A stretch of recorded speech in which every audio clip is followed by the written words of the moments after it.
আসসালামু আলাইকুম ওয়া রাহমাতুল্লাহি ওয়া বারাকাতুহু ইন্নাল হামদুলিল্লাহি ওয়াস সালাতু ওয়াস সালামু আলা রাসূলিল্লাহ আম্মা বাদ। কোরআনুল কারীম বানান করে রিডিং পড়ার আকর্ষণীয় পদ্ধতির 153তম পর্বে এসে পৌঁছে গেছি। সূরাতুল বাকারা 171 নম্বর আয়াত আজকে আমরা বানান করব। চলুন আমরা শুরু করে দেই। আউযু বিল্লাহি মিনাশ শাইতানির রাজীম। বিসমিল্লাহির রহমানির রহিম। ومثل الذين كفروا كمثل الذي ينعق بما لا يسمع إلا دعاء ونداء صم بكم عمي فهم لا يعقلون। বানান করি। ওয়াজবর ওয়া মিম জবর মা ওয়া মাসাল লাম লাম পেশ লুল লাম জবর লা ওয়া মাসালুল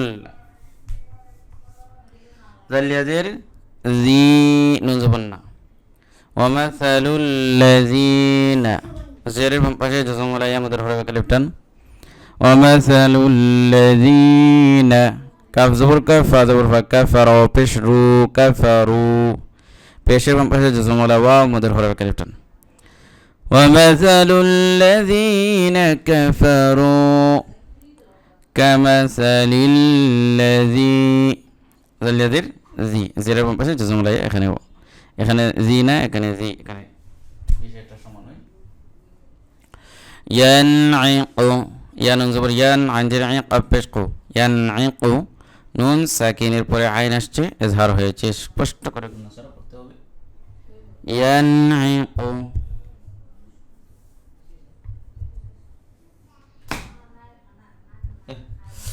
ওমাস ইয়ানঈকু নুন সাকিনের পরে আইন ইজহার করে স্পষ্ট করে করতে হবে। ইয়ানঈকু গুণা করা যাবে না। বাদে বি মিম আলিফ জবর মা বি মা জবর বাম পাশে খালি আলিফ মুদার হরফ কালিফ টান লাম ইয়াজব লাম আলিফ জবর লা জবর বাম পাশে খালি আলিফ মুদার হরফ কালিফ টান বিমা লা ইয়াসমাউ ইয়াসিন জবর ইয়াস মিম জবর মা আইন পেশ উ লা ইয়াসমাউ হামজা লাম জের ইল লাম আলিফ জবর লা ইল্লা জবর বাম পাশে খালি আলিফ মুদার হরফ কালিফ টান দাল পেশ দো আইন আলি জবর আ দো আ হামজা ওয়াও দুই জবর আও। আচ্ছা এখানে দেখেন এই যে তীর চিহ্ন আছে জবর বাম পাশে খালি আলিফ মাদার হরফ কালিফ টান এই জন্য মাদার হরফের উপরে একটা তীর চিহ্ন আছে এই জন্য এখানে 4 আলি লম্বা করতে হবে। দোয়া হামজা ওয়াও দুই জবর আও তানবিনের উপরে ওয়াও আসছে গামে মাল গুণা হয়েছে এই জন্য একালি গুণা করতে হবে। এখানে আও ওয়াও জবর ওয়া নুন জের নি দাল আলিফ জবর দা নিদা হামজা দুই জবর আন নিদা আন না জবর বাম পাশে খালি আলিফ মাদার হরফ কালিফ টান এখানে মাদার হরফের উপরে তীর চিহ্ন রয়েছে এই জন্য 4 আলি লম্বা করতে হবে। নিদা 4 আলিফ হামজা দুই জবর আ এক আলিফ টান দিয়ে ওকফ করব। এখানে তানবিনের উপর দুই জবরের উপর বিশেষ করে দুই জবরের উপর যদি আমরা ওকফ করি তখন এক আলিফ টান দিয়ে ওকফ করতে হয় এই জন্য ওয়ানিদা এরকম।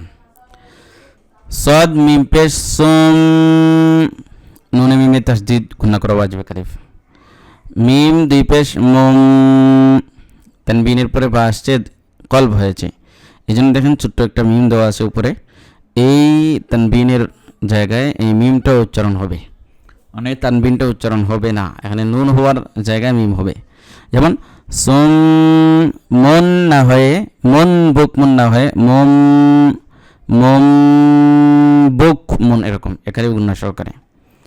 এরপরে মন মিম দুই পেশ মন আইন মিম পেশ অম মন অম এখানে তানবিনের উপরে আইন আসছে ইজহার হয়েছে গুণা করা যাবে না স্পষ্ট করে নুন সাকিনের তানবিনের উচ্চারণটাকে পড়তে হবে।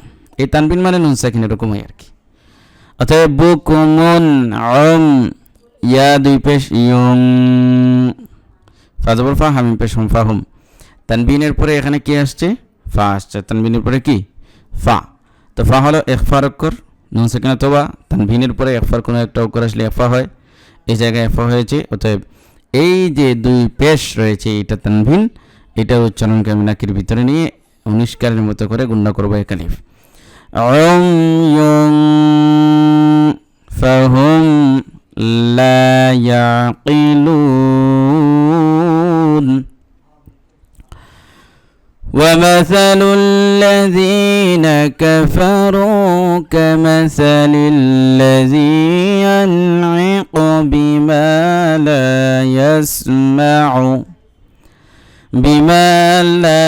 يسمع إلا دعاء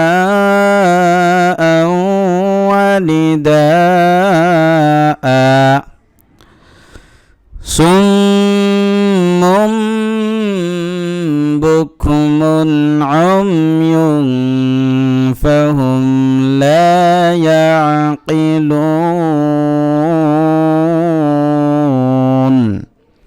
প্রিয় দর্শক, আজকের ভিডিওটি এখানেই শেষ করছি। আসসালামু আলাইকুম ওয়া রাহমাতুল্লাহ।